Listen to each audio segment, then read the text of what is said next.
I saw this tweet yesterday, even though it came out 2 days ago, and I knew I just had to make a video about it. It says the live-action Naruto movie is now in pre-production, directed by Destin Daniel Cretton, who's directing Spider-Man: Brand New Day and did Shang-Chi and the Legend of the Ten Rings. And a global casting search has begun to cast Naruto, Sasuke, and Sakura. I'm not as worried about that as a lot of people are, I think. While I don't necessarily think that this is going to be a good movie, I think that the chances of it being good are better than we think. Now, if we're being honest, the obvious thing is that Naruto is the last of the big three to get a live-action treatment. Bleach has an animated movie. Bleach has a live-action film that I think is pretty good. It covers pretty much the early part of Bleach, the Substitute Soul Reaper arc as it's called, and then obviously One Piece has the 2-season live-action show on Netflix, which I and a lot of other people, One Piece fans or otherwise, actually thought was pretty good by live-action anime adaptation standards. And honestly, a lot of it just comes from like adapting the material in earnest, not taking it too seriously when it's not meant to be, and taking it just as seriously as it ought to be when you should do it that way. Treating the source material with respect, and acknowledging the fact that there are millions and millions of fans of this IP, and that when you're adapting it to another medium, yes, you are trying to bring in new eyes and a new audience, but you're also trying to please the fans of the original material. Now, I mean, if you want to count the Netflix Avatar: The Last Airbender, then yes, it's clear that it's still not perfect, because there was also the Death Note movie from 2017 and the Ghost in the Shell movie from 2017. But it's not like we're in the era where everything is gonna be a Dragon Ball Evolution anymore. Like the Korean Death Note series was actually pretty good. The Rurouni Kenshin movies were super good. I hear really good things about the Yu Yu Hakusho and Diamond Unbreakable movies. I haven't seen those myself yet, but we're at a point. I mean, yeah, the live-action Attack on Titan movies were bad, but those are made in Japan, so it doesn't always matter, who's making it or what show it's based on. It has a pretty 50-50 chance of being good or bad. It's kind of like video game movies. Like, we're not really in the era of like Tomb Raider anymore, or like the Street Fighter movie, which is funny because there's a new Street Fighter movie coming out this year. But like, Mortal Kombat 2 was pretty cool. The Sonic movies are pretty cool. Arcane, really good. Fallout, really good. It just depends on who's in charge of it. Yeah, the Assassin's Creed movie was terrible, but it didn't have to be. Maybe if they try again, it won't turn out to be quite so bad. And obviously, one of the standout things for me is Destin Daniel Cretton directing.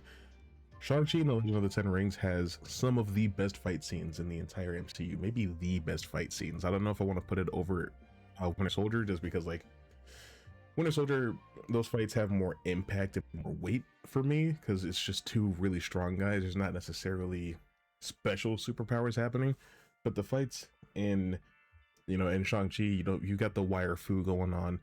It's very like evocative of those old kung fu flicks. There's some Crouching Tiger, Hidden Dragon in there. I forgot what it was called for a second.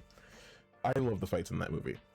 Spider-Man: Brand New Day is not out yet at the time of recording this video, but I have no reason to believe it's going to be anything other than spectacular.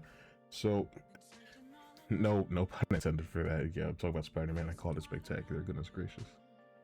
And then obviously the part that there's a global casting search for Team 7 is there's some hope to be found in that. I don't want to necessarily say that putting white people in your anime adaptation is a bad idea, but I mean, Netflix Death Note and Dragon Ball Evolution are kind of looked at as equally bad, and they both got white people playing characters that are not white.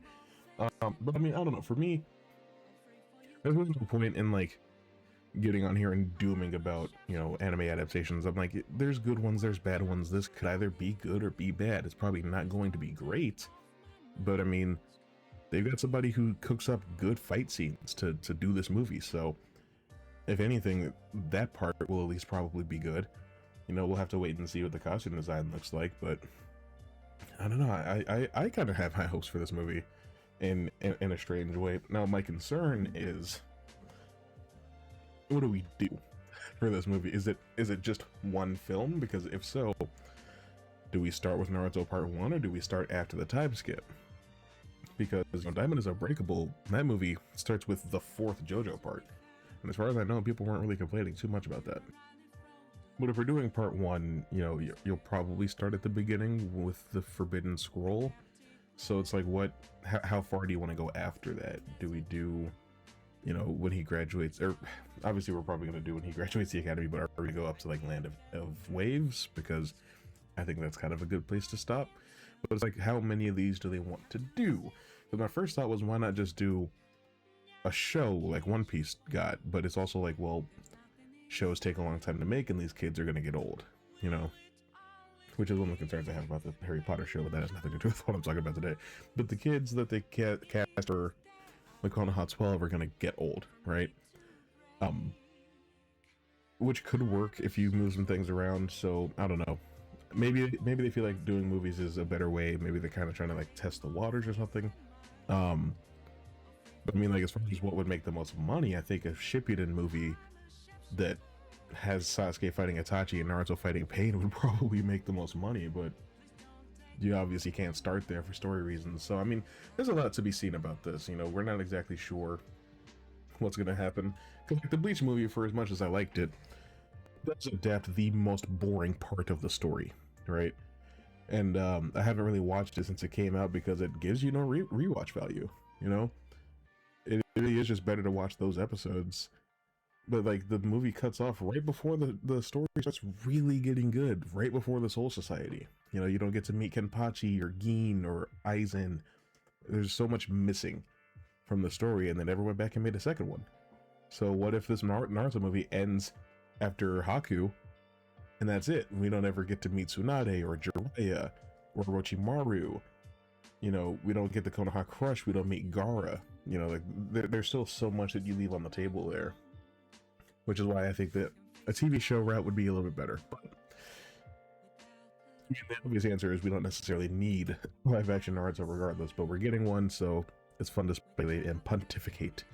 But that's what you have to say about the Naruto movie that's coming out. What do you guys think? Are you excited for this movie? Do you think it's going to be good, or do you think it's going to be bad? And most importantly, what part of the story do you think is most likely to be adapted into this movie? Whatever it is you think, comment below, please let me know, and I'll see you next time.